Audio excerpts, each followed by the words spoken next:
Yeah, I mean, we talked about the reluctancy to put Kentucky at the top of the SEC in that tier.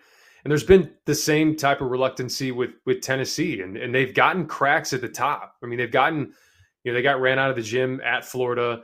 They already lost to Kentucky once. They lost to Auburn.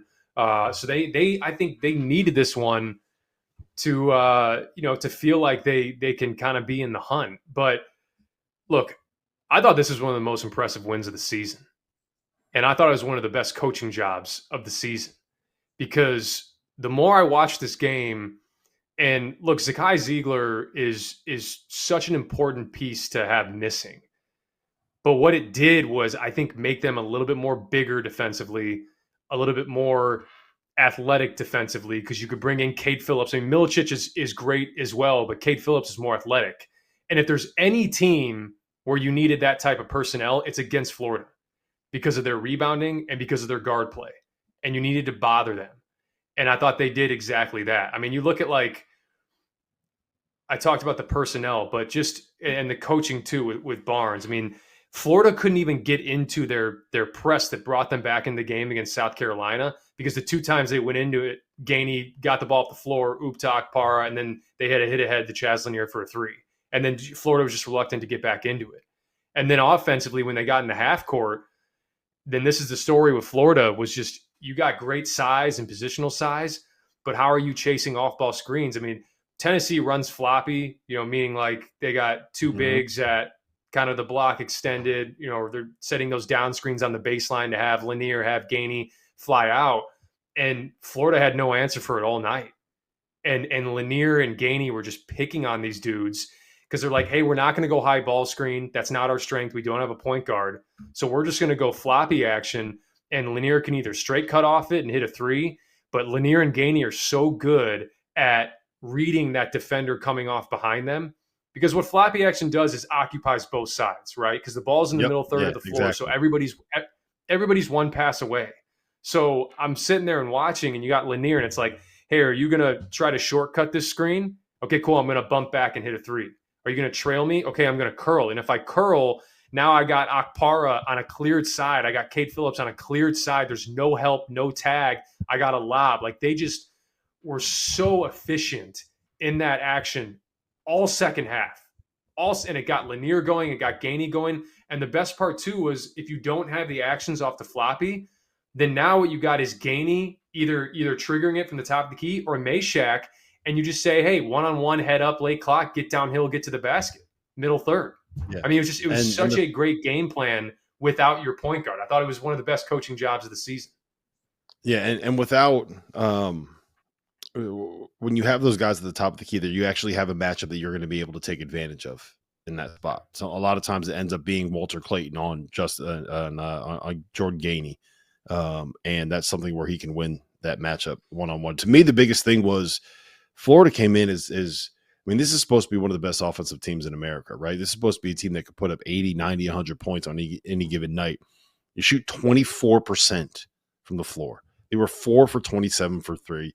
And this is going to happen a lot when you go up against a team like a Tennessee. But if you're Florida and you're built to be able to win games in the 80s and 90s, you got to find a way to be able to win games in the 80s and 90s and play games in the 80s and 90s. So that's kind of what stood out there for me. Number one team in the country, Jeff. Hey, I got a quick stat for you on that.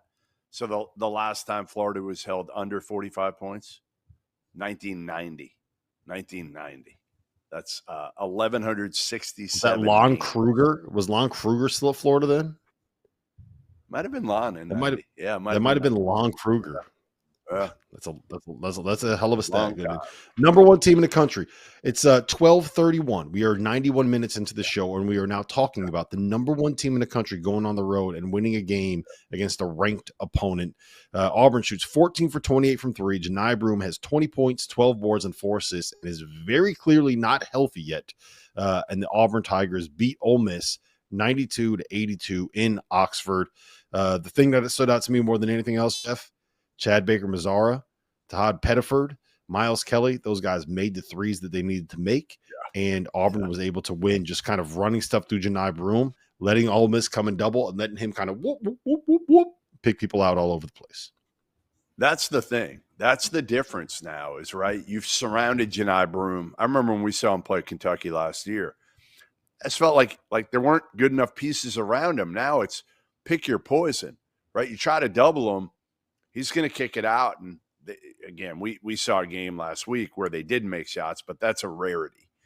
For the most part, they've got guys that are confident, that are making shots, whether it is Baker Mazar, whether it is Jones or Miles Kelly, or they got enough guys. Pettiford obviously coming off the bench, and Chaney Johnson can make them. So I think that's the hard part is Janai has so much space.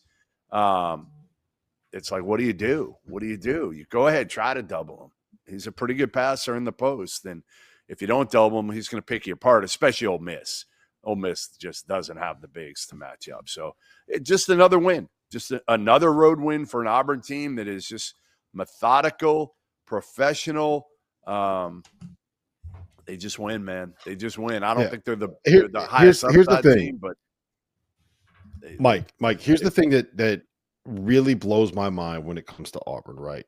Everybody else, no matter who it is, especially in the SEC, but pretty much anywhere else in college basketball outside of Duke, you're going to slip up somewhere. You're going to have a night where the shots aren't falling. You can't execute offense. You can't run your game plan. You can't do this. You can't do that. You don't show up that night. You have an off night. Your best player broke up with his girlfriend, or, you guys couldn't sleep because the hotel room had the heat broken. It was whatever it is. Something happens for everybody, and it doesn't happen to Auburn.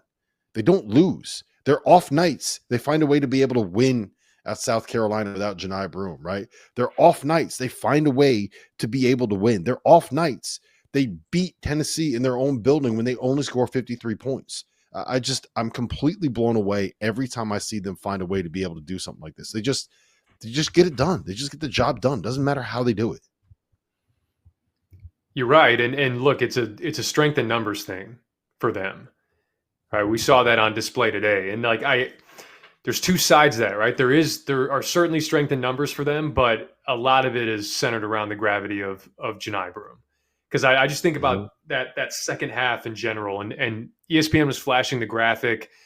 Hey, they're up, and Janai Broome has 0 points, and he's over 5 from the field in the second half. And then when you watch it, it's 60-58, and Janai Broome, who was getting doubled in the post, was then also getting doubled off a dribble penetration. He drives from the top of the key, gets 2 to commit, backside vacates, cross-court pass to Baker Mazara. Baker Mazara hits a 3 to make it 63-58. Baker Mazara goes on to score 11 of their next 16. And that's all from the gravity of Janai Broome. 76-70, again, Ole Miss gets it to 2 possessions. This happened multiple times. 2 possessions. Can we get a stop? Can we get it to 1 possession? Can we put some pressure on Auburn? And they throw it into the post, double, cross-court skip, Jones 3. And then 80-75, 2 possession game again. Can Ole Miss get another stop? Mm-hmm. Broome keeps moving, gets Padula on him. They throw it in. Murray's the one that rotates over. He recognizes I got 2 smalls on me, turn around and 1. Game, pretty much, at that point. So, they obviously have an incredible National Player of the Year candidate, but the guys, like you mentioned, Jeff, that play off of him and play around him, and then on top of that, what they do defensively, they don't do what Iowa State does and Houston does, where the principles actually aren't great. They just kind of fly around. They create havoc. They put 2 on the ball. They try to just create disruption.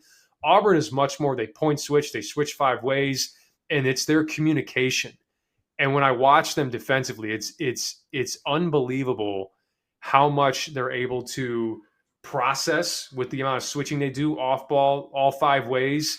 It's special. And I think it's part of the reason why I'm so bullish on them beyond they go in and score 92 on the road today, but when they need stops, they can dial it up. And even Padula was outstanding, by the way. I think he's underrated and probably a whole different story, but on the whole, they turned the ball over 5 times in the first 3.5 minutes of this game. And then for the next 20 minutes of the game, 25 minutes, they turn it over 4 times. They just like Duke, they have a gear that they can reach that is not attainable for pretty much every other college basketball team.